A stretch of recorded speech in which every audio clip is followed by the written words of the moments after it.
Hello friends, ஆடி மாதம் வந்தாச்சு. இந்த மாதம் முழுவதுமே பார்த்தோம்னா நம்ம ஊர்களில் இருக்கிற எல்லா அம்மன் கோயில்களிலும் செவ்வாய் மற்றும் வெள்ளிக்கிழமைகளில் தவறாமல் சிறப்பு அபிஷேகங்கள் மற்றும் வழிபாடுகள் பண்ணுவாங்க. அது மட்டும் இல்லாமல் அன்னதானமும் வெகு சிறப்பாக நடைபெறும். அப்படிப்பட்ட இந்த ஆடி மாதத்தில் கோயம்புத்தூர் சுற்று வட்டாரத்தில் ரொம்பவுமே பிரசித்தி பெற்ற அம்மன் கோயில்களில் ஒன்றான ஆனைமலை மாசாணியம்மன் கோயிலை பற்றின ஒரு சில முக்கியமான தகவல்களை ஷார்ட் அண்ட் ஸ்வீட்டாக பார்க்கலாமா? ஃபர்ஸ்ட் இந்த கோயில் எங்கே இருக்குன்னு பார்த்தோம்னா பொள்ளாச்சியிலிருந்து தென்மேற்கு திசையில் சுமார் 24 கிலோமீட்டர் தொலைவில் ஆனைமலை அப்படிங்கிற ஒரு இடத்துல தாங்க அமைஞ்சிருக்கு. இந்த கோயிலில் காலை 6 மணியிலிருந்து இரவு 8 மணி வரைக்கும் தொடர்ந்து நடை திறக்கப்பட்டு பக்தர்களை தரிசனம் பண்ண அலோவ் பண்ணுறாங்க. இதுக்கு இடைப்பட்ட நேரத்தில் பார்த்தோம்னா காலை 6:30 மணியிலிருந்து 7 மணி வரைக்கும் காலசந்தி பூஜை மற்றும் அம்மன் அலங்காரம், காலை 11:30 மணியிலிருந்து 12 மணி வரைக்கும் உச்சிக்கால பூஜை மற்றும் அம்மன் அலங்காரம், மாலை 4 மணியிலிருந்து 4:30 மணி வரை மாலை பூஜை மற்றும் அம்மன் அலங்காரம், மாலை 6:30 மணியிலிருந்து 7 மணி வரைக்கும் சாயரட்சை பூஜை மற்றும் அம்மன் அலங்காரம்னு தினமும் 4 முறை பூஜை மற்றும் அம்மன் அலங்காரம் செய்யப்படுது. அந்த நேரத்தில் அம்மன் கருவறையின் திரைச்சீலை மூடப்பட்டிருக்கும். ஸோ பக்தர்கள் ஒரு அரை மணி நேரம் வரிசையில் காத்திருக்க வேண்டியது இருக்கும். பூஜை மற்றும் அம்மன் அலங்காரம் முடிந்த பிறகு கருவறையின் திரைச்சீலை விலக்கப்பட்டு வரிசையில் காத்திருக்கும் பக்தர்கள் அம்மனை தரிசனம் செய்ய அனுமதிக்கப்படுவாங்க. ஸோ அதுக்கு தகுந்த மாதிரி உங்களோட தரிசன நேரத்தை பிளான் பண்ணிக்கோங்க.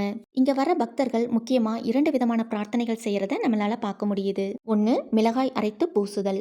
வஞ்சிக்கப்பட்டவர்களும் ஏமாற்றங்களுக்கு ஆளானவர்களும் மனவேதனையோட இங்க வந்து கண்ணீர் மல்க அம்மனிடம் முறையிட்டு மிளகாய் அரைத்து இங்க கருவறைக்கு முன்னாடி இருக்கிற நீதிக்கல் மேல சாந்து பூசிட்டு போனோம்னா குறிப்பிட்ட நாட்களுக்குள்ள இந்த அம்மன் குற்றவாளிகளுக்கு தக்க தண்டனை வழங்குவதோடு பாதிக்கப்பட்டவர்களுக்கு நீதியும் வழங்குவாங்க அப்படிங்கிறது ஒரு ஐதீகம். தங்களோட வேண்டுதல் நிறைவேறிய பிறகு இந்த அம்மனோட உக்கிரத்தை தணிக்கிற விதத்துல திரும்ப இங்க வந்து நீதிக்கல் மேல எண்ணெய் காப்பு பூசி வணங்கிட்டு போறாங்க.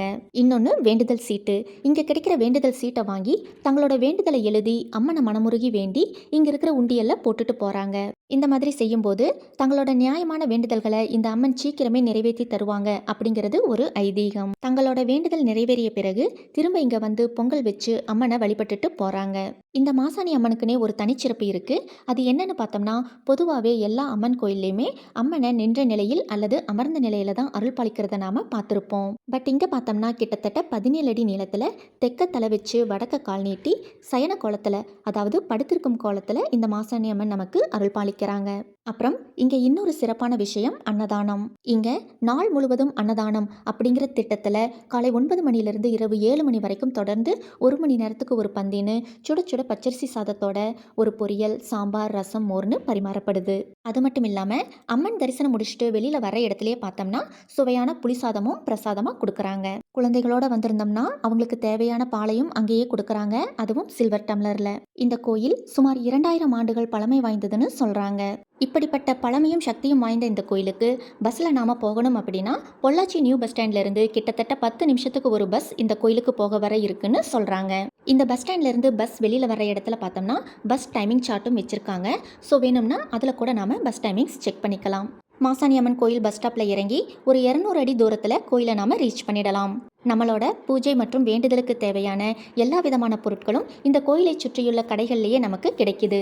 இந்த மாசாணி அம்மன் யாரு, இவங்களோட வரலாறு என்ன அப்படிங்கிறத பற்றி நல்லா டீட்டெயில்டாக நம்ம சேனலோட ஃபஸ்ட்டு ட்ராவல் விளாக்லேயே போஸ்ட் பண்ணியிருக்கோம். ஸோ ஃப்ரீ டைம் கிடைக்கும்போது செக் பண்ணி பாருங்கள். இந்த கோயிலை பற்றின இன்னும் பல தகவல்களை அந்த விளாகில் ஷேர் பண்ணியிருக்கோம். ஸோ மிஸ் பண்ணிடாதீங்க.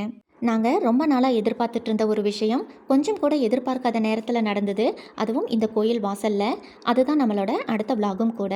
ஓகே ஃப்ரெண்ட்ஸ், ரெடியாக இருங்க.